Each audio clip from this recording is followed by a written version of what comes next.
Moscow, the winter of 1985. -20 degrees outside the black iron fence of the American Embassy on Tchaikovsky Street, and inside it, in dress blues, stands a 24-year-old Marine sergeant named Clayton Lonetree. He is 9 time zones and 1 very hostile border away from anyone who has ever loved him. His post tonight is a folding chair, a checkpoint, and a set of standing orders drilled into him since basic training. Watch the door, log every visitor, trust no Soviet national, ever, for any reason. And on this particular evening, someone is walking toward him who will make every one of those orders feel, for the first time, negotiable. A young Soviet woman with dark hair and a quiet, direct way of looking at him. An interpreter who works inside the embassy, named Violetta Seina. He should turn her away. Marine security guards are drilled on this exact scenario until it becomes reflex. No personal contact with Soviet nationals, ever, full stop. And any contact that does happen has to be reported to your own command within 24 hours, no exceptions. Because in Moscow, every Soviet national with a reason to talk to an American Marine has, at minimum, been cleared to do so by the Committee for State Security, the KGB. Clayton Lonetree knows the rule. He has heard it in briefing after briefing since the day he volunteered for embassy duty. And he talks to her anyway. And he does not report it, and that second failure, the silence, not the conversation, is the one that will matter most. Within 2 years, Clayton Lonetree will be the first United States Marine ever convicted of espionage in the 200-year history of the Corps. Within 2 years, American newspapers and television networks will run stories claiming Soviet intelligence officers were let into the code rooms of the U.S. Embassy in Moscow, that America's most sensitive secrets had been read for years, that the entire diplomatic mission might need to be torn down and rebuilt from the studs. And within a few more years, quieter investigators, congressional committees, State Department reviewers, the same military justice system that convicted him will go back through the actual evidence and find that almost none of the worst of it ever happened. This is the true story underneath that panic. How a lonely young man from a broken home ended up guarding America's secrets in the heart of its main adversary. How a professional intelligence service turned his loneliness into a weapon, and how the headlines that followed got almost everything about the damage catastrophically wrong. Clayton Lonetree was born in 1961, and his childhood gave him almost nothing to stand on.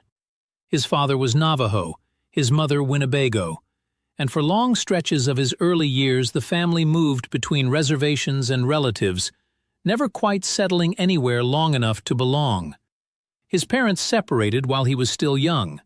Money was thin, sometimes desperately thin. By his own later account, and by the account of people who knew him growing up, Clayton was the kind of kid who learns early to keep his own counsel, because nobody around him has the bandwidth to carry it for him.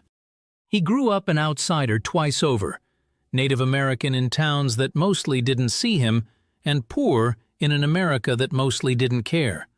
Photographs from his enlistment years show a compact, serious young man, more comfortable listening than talking, the kind of Marine that non-commissioned officers describe in fitness reports as reliable and quiet, never a troublemaker, never the loudest voice in the room. It is exactly the profile that makes a dependable sentry. It would also turn out to be exactly the profile a patient recruiter goes looking for. He joined the United States Marine Corps in 1980, at 19, looking for exactly what a lot of young men look for in that uniform. A structure his childhood never gave him, a family that wouldn't split apart, a place where the rules were at least clear and the same for everybody. He served a few unremarkable years in the regular Fleet Marine Force first, the ordinary path any enlisted Marine walks before he can even apply for something more selective. And by every account, the Corps gave him what he'd come looking for. He was disciplined, he was sharp.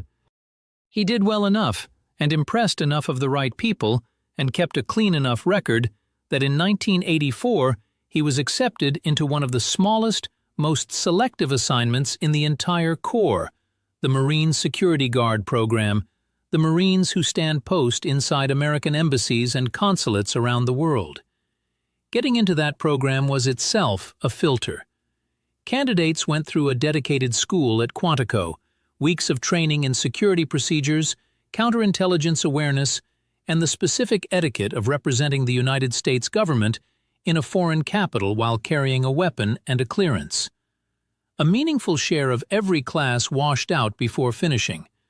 The men who made it through were, on paper, exactly the kind of Marine the Corps trusted least to be fooled, disciplined, briefed exhaustively on foreign intelligence tactics, warned specifically and repeatedly about the honeytrap as a named, well-understood threat.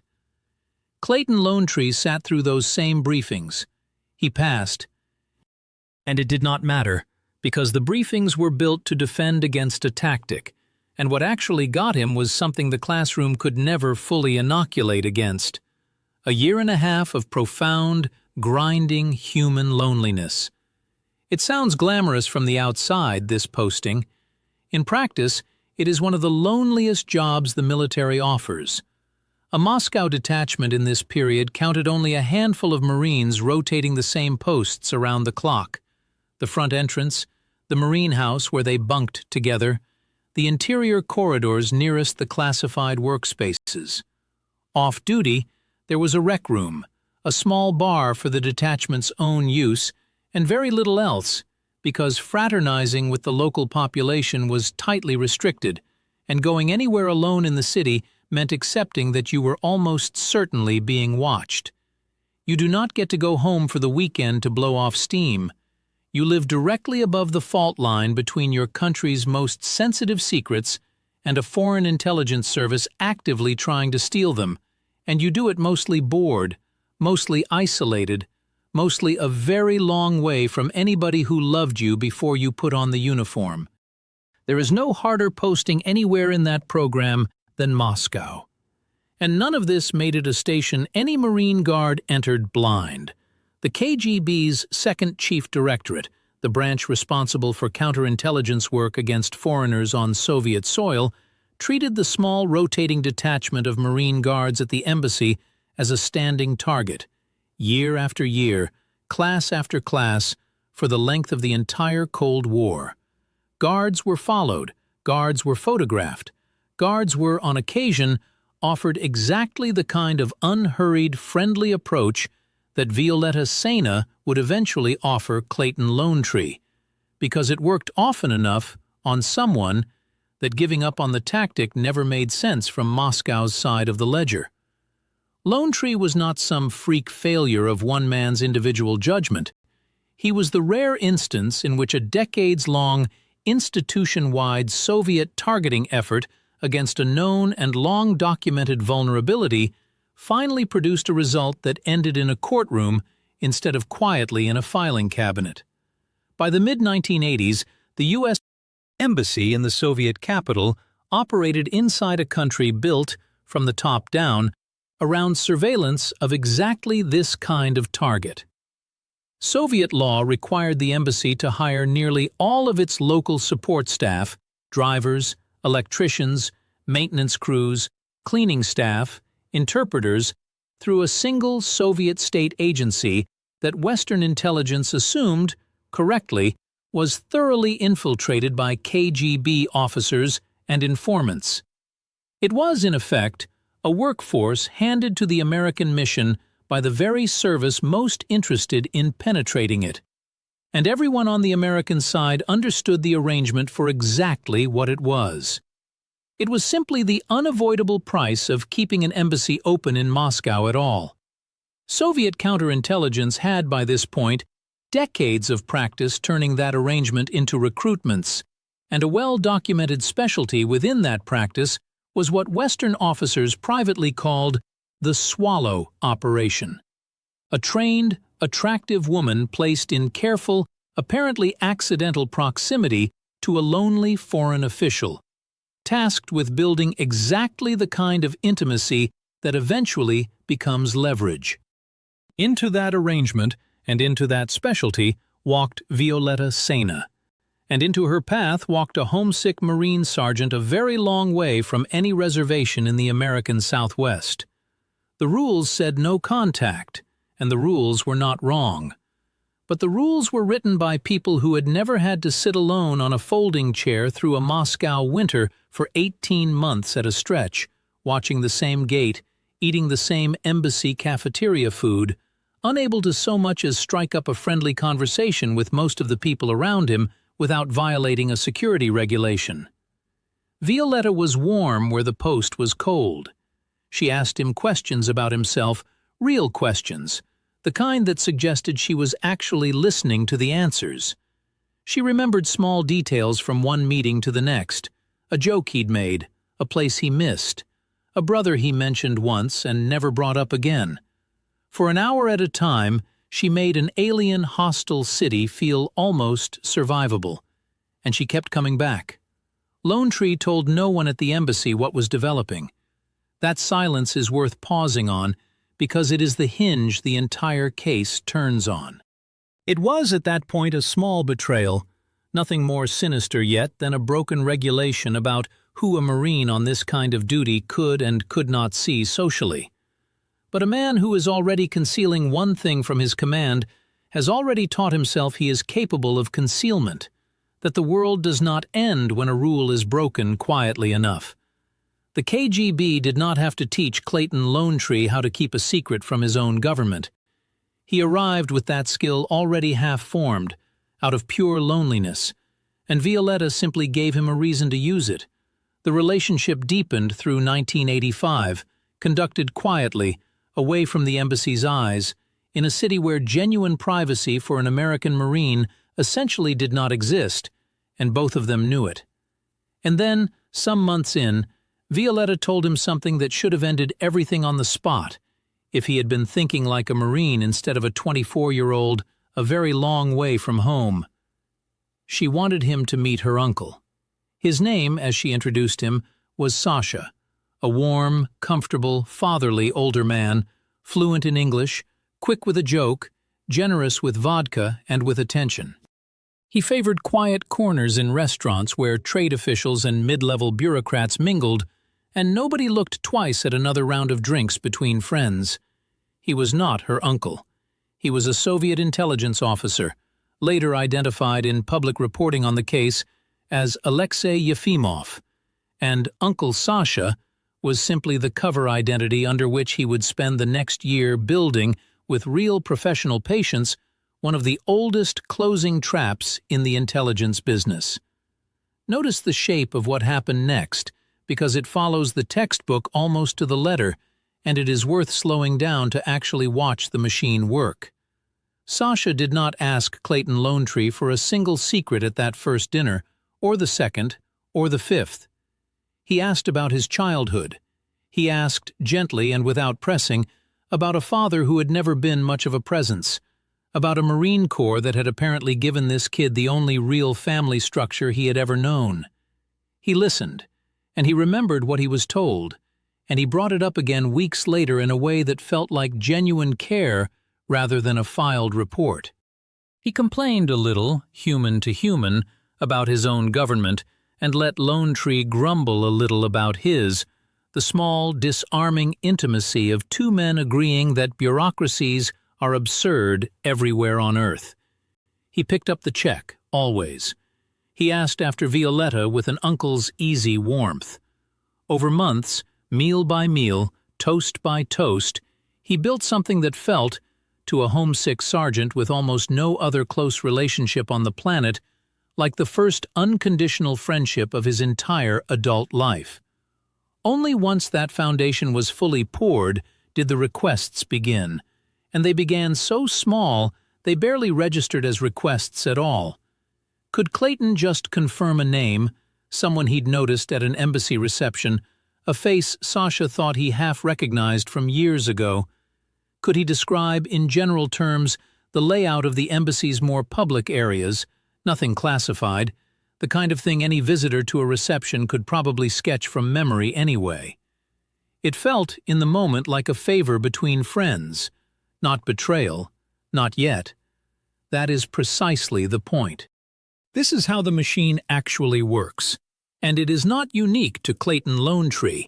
It is the standard architecture of recruitment used by every serious intelligence service on Earth. You do not walk up to a target and ask him to commit treason.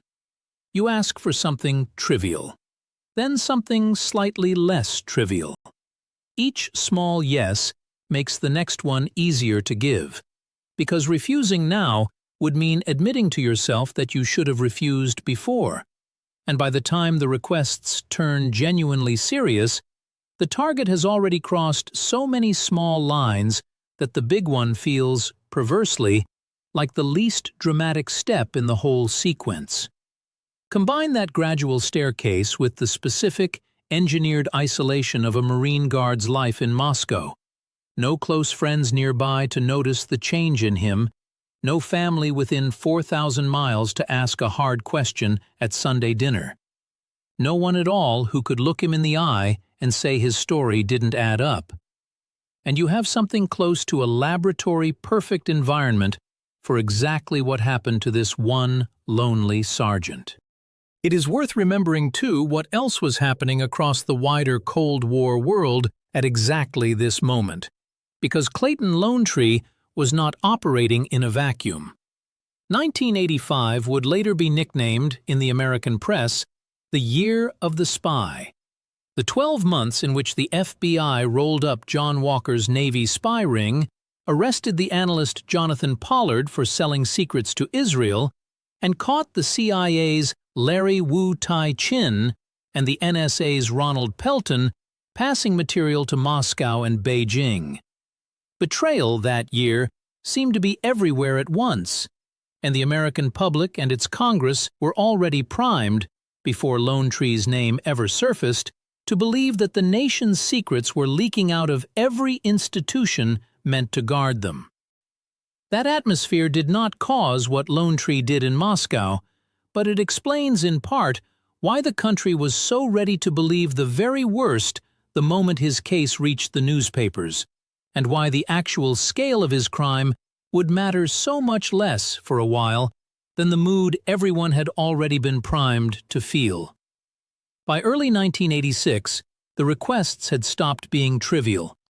Sasha wanted the identities of American personnel operating under diplomatic cover, information that, if any of those individuals were intelligence officers rather than ordinary State Department staff, could put real people in real physical danger somewhere in the world. He wanted floor plans and layouts of embassy office space.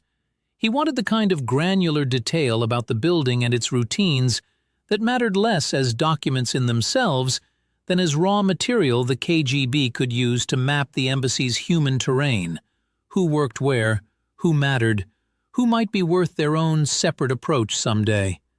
And Lonetree gave him some of it, not the catastrophic breach the later headlines would claim, but something real, classified enough to matter, serious enough to end a career, and, under the oath he had sworn, serious enough to constitute espionage under military law. Then, in the spring of 1986, the Marine Corps did something that had nothing to do with any of this and everything to do with what happened next. It rotated him out.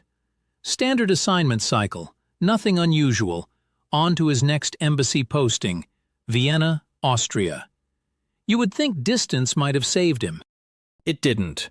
Vienna, in the middle of the Cold War, was its own peculiar kind of city, formally neutral, thick with intelligence officers from every service on the planet, a place where East and West brushed shoulders over coffee in the same cafes, and both sides politely pretended not to notice.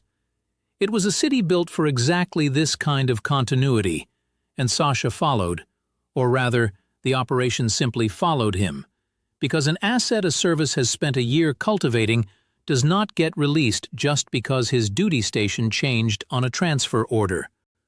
Contact was re-established in Vienna within months, arranged with the same easy warmth as before, as though nothing at all had shifted except the scenery. And now the leverage tightened, because now there was something new to threaten him with. Violetta herself, still in Moscow, still on the other side of a border he could not casually cross. Sasha let Lonetree understand, never quite in blunt, sayable words, because it never needs to be said in blunt words, that her safety, her freedom, her future, depended on his continued cooperation. It is one of the oldest closing moves in the entire Honeytrap playbook, and one of the cruelest, because it turns the very relationship that opened the door into the lock that seals it shut.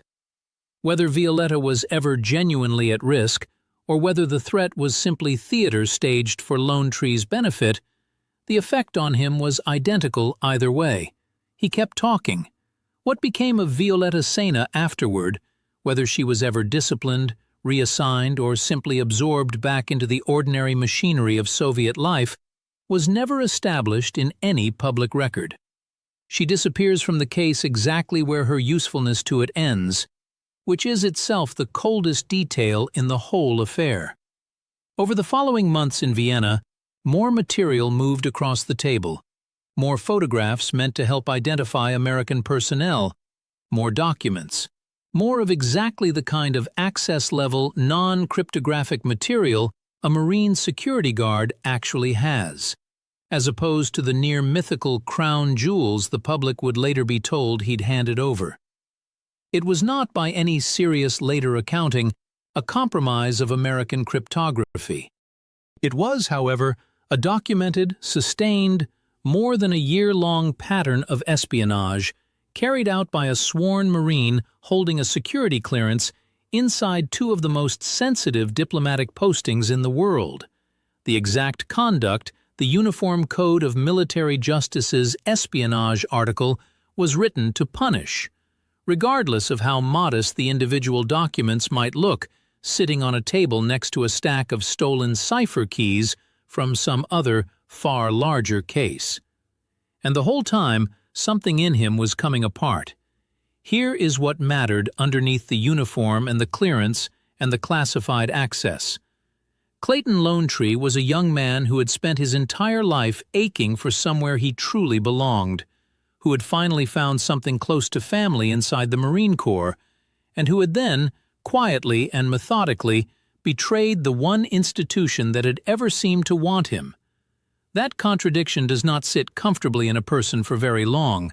He began drinking more. He began sleeping badly, by his own later account, running the same conversations with Sasha over and over in his head, looking for the moment he should have walked away, and never finding one clean enough to point to. It sat in him for the better part of a year, and by the autumn of 1986, it had curdled into something close to panic. He began to suspect, correctly, that Uncle Sasha had never for 1 minute been merely a friend. He began to fear what would happen to him the moment this was discovered by anyone other than himself. And he began to fear helplessly for Violetta, on the far side of a border he could no longer cross to check on. There are two ways a story like this usually ends. One is discovery, a routine security sweep, a defector's tip, some ordinary piece of luck that catches the traitor before he can catch himself. The other ending is almost unheard of because almost nobody ever chooses it on their own. By then, the strain was visible even to him, if to almost no one else. He had started keeping a kind of private ledger in his head, every meeting with Sasha, every document handed across a table, every small lie he'd told his own command to cover the silence.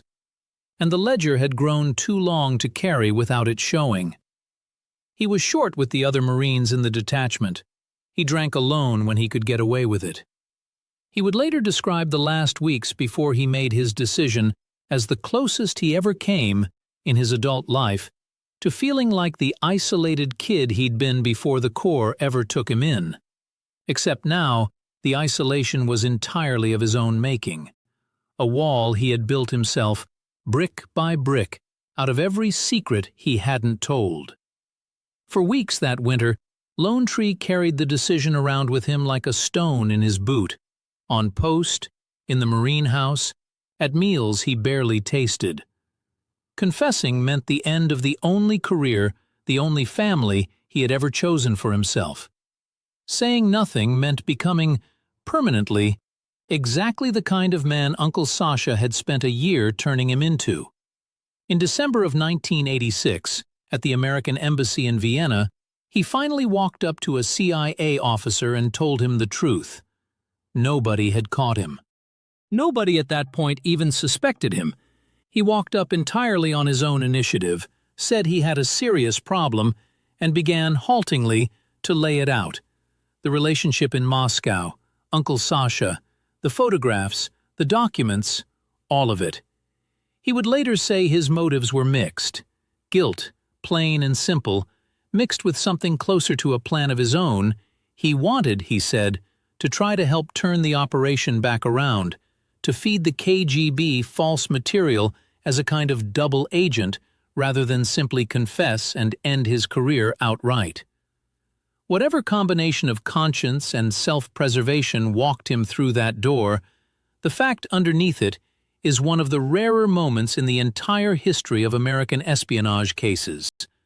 The spy turned himself in before a single investigator was looking for him. It did not go the way he'd hoped. The Naval Investigative Service took over the case from that point forward, and Lonetree was questioned for days on end.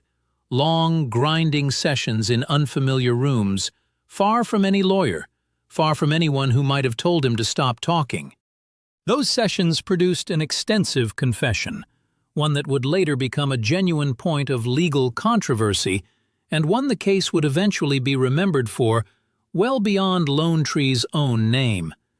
Defense attorneys would argue, for years afterward, that some of what he told his interrogators had been pushed further under pressure than the actual facts supported, that isolation, exhaustion, and relentless repeated questioning had shaped a confession broader and more damning than the truth underneath it. That dispute over reliability followed the case all the way through appeal, and it is a real, documented controversy in the historical record, cited for years afterward in debates over how far military interrogators could push a cooperating suspect before his statements stopped being trustworthy. But the core of what he admitted, the relationship with Violetta, the recruitment by Uncle Sasha, the documents and photographs handed over in both Moscow and Vienna, Lonetree never seriously disputed. He had done it, and he had come forward and said so before anyone else on Earth ever made him. Then the story left the quiet rooms of military investigators and hit the front pages, and that is exactly where it stopped being merely a private tragedy and became something closer to a national panic. In the spring of 1987, the case broke publicly, and the coverage that followed was some of the most sensational national security reporting of the entire Cold War. The most explosive claims centered not just on Lonetree, but on a second Marine implicated alongside him, Corporal Arnold Bracey, arrested that spring and accused of a parallel relationship with another Soviet woman working inside the embassy. Bracey had served in the same small Moscow detachment, in the same isolated conditions, and investigators, flush with the Lonetree confession and hunting for corroboration of the worst-case scenario, leaned on him with the same marathon interrogation techniques until he too produced a confession, one describing exactly the kind of after-hours access to secure spaces that would make the whole affair sound as catastrophic as the country feared. It was, for a few frantic weeks that spring, treated in the press as confirmation of everything. It would not survive contact with an actual courtroom, and the version of the story that reached American living rooms that spring was staggering. Newsweek ran a cover story built around it, and other outlets raced to match it. The reporting claimed Marine Guards had let KGB officers into the embassy's most secure spaces after dark, that Soviet intelligence officers had walked freely through the code room itself, night after night, unsupervised, that America's most sensitive cryptographic communications out of Moscow had potentially been compromised wholesale for years. Estimates of the damage floated in the press ran into the billions of dollars, framed as unmeasurable, possibly unrecoverable. Members of Congress used phrases like, "the worst security breach in the history of American diplomacy." There was serious public talk of demolishing and rebuilding, floor by floor, the new American Embassy Chancery under construction in Moscow, a building already known, for an entirely separate reason, to be riddled with hundreds of Soviet listening devices planted inside its concrete during construction, a genuine scandal in its own right that got tangled together with the Lonetree case in the public imagination until most Americans could no longer tell where one story ended and the other began. The American ambassador in Moscow at the time, Arthur Hartman, found himself under open political fire over embassy security, summoned before congressional committees to explain a scandal that, as it later turned out, was substantially smaller than the one he was being grilled about on television. Both the Senate and House Intelligence Committees opened their own inquiries that spring, holding closed hearings, questioning NIS investigators and Marine Corps officials, trying to establish what, if anything, in the wall of headlines could actually be verified. It would take those committees months of unglamorous, unreported work to conclude what a very different set of front pages would eventually have to acknowledge, that the story the public had been told and the story the evidence supported were, in critical respects, not the same story at all. Inside the Marine Corps itself, the scandal forced an immediate overhaul of the entire security guard program. Tighter screening, tighter rules on contact with foreign nationals, closer psychological review of Marines posted to hostile capitals, the institutional scar tissue left behind long after the specific charges that provoked it had been quietly walked back. It made for gripping television. It also, in very large part, was not true. Here is what a fuller, calmer accounting eventually established through congressional inquiries on both sides of Capitol Hill, a State Department security review, and years of follow-up reporting by investigators willing to go back through the actual evidence rather than the leaks that had driven the original headlines. There was never any credible proof that Clayton Lonetree, or anyone else, gave Soviet intelligence officers access to the embassy's code room or its cryptographic equipment. The charge that had defined the entire media panic, the single most damaging claim in the whole affair, simply did not hold up under sustained scrutiny. The case against Corporal Arnold Bracey, the Marine accused of physically letting KGB officers into secure areas at night, collapsed so completely that the charges against him were dropped outright later that same year before ever reaching a court-martial. His own confession, extracted under the same kind of grinding interrogation pressure applied to Lonetree, could not be corroborated by any independent evidence, and prosecutors ultimately concluded there was nothing solid enough to support it. No code room was ever proven compromised. No wholesale KGB access to classified American communications out of Moscow was ever established by any of the reviews that followed, official or independent. What was actually proven, what Clayton Lonetree himself admitted, and what the surviving evidence supported, was considerably smaller than the headlines and considerably more ordinary as espionage cases go. He had, over roughly a year and a half, handed Soviet intelligence photographs intended to help identify American personnel, some information on embassy floor plans and internal layouts, and a number of other classified documents to which a Marine security guard had routine, legitimate access as part of his job. It was real. It was a serious, prosecutable breach of a sworn oath, and it very likely put real people at real theoretical risk somewhere down the line. It was not the code room catastrophe the country was promised in the spring of 1987.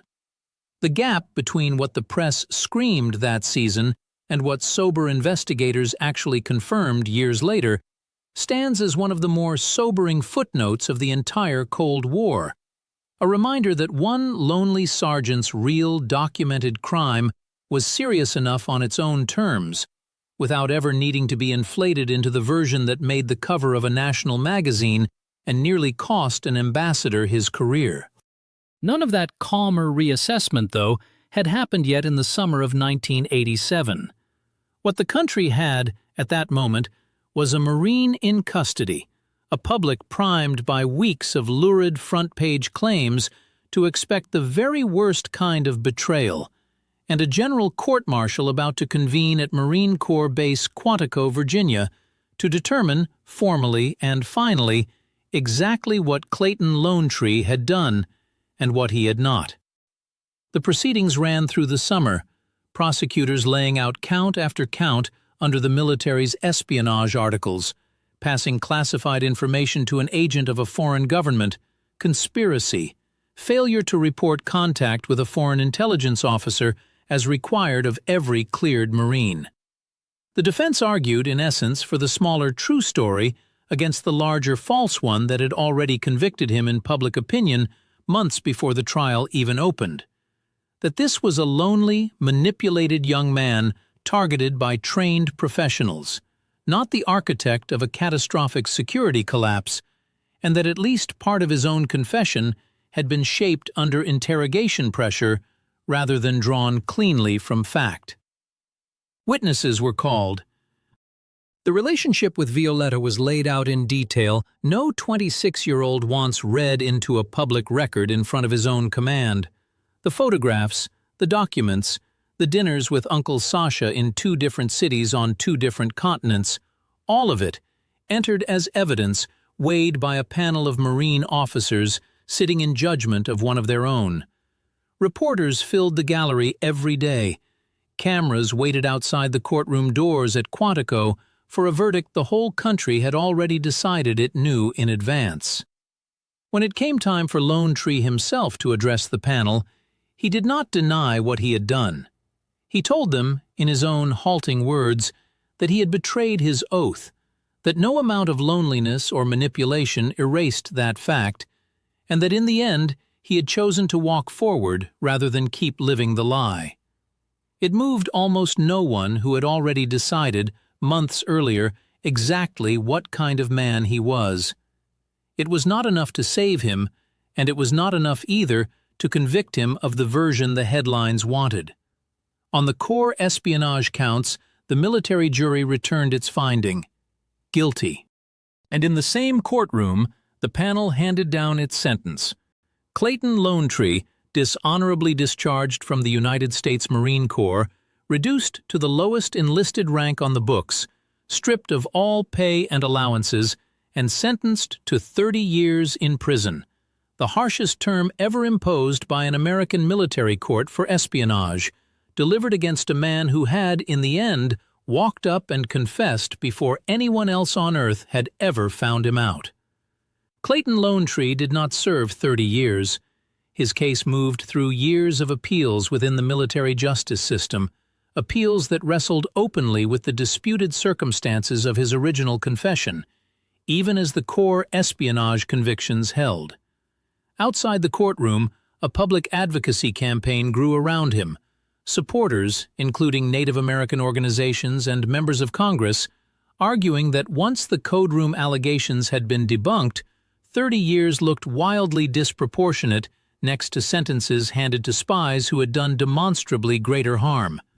His sentence was reduced on review, first to 25 years and then further still, and he walked out of the military prison at Fort Leavenworth in 1996 after roughly 9 years behind bars, carrying for the rest of his life a title no other Marine in American history has ever had to carry: the first, and to this day the only, United States Marine ever convicted of espionage.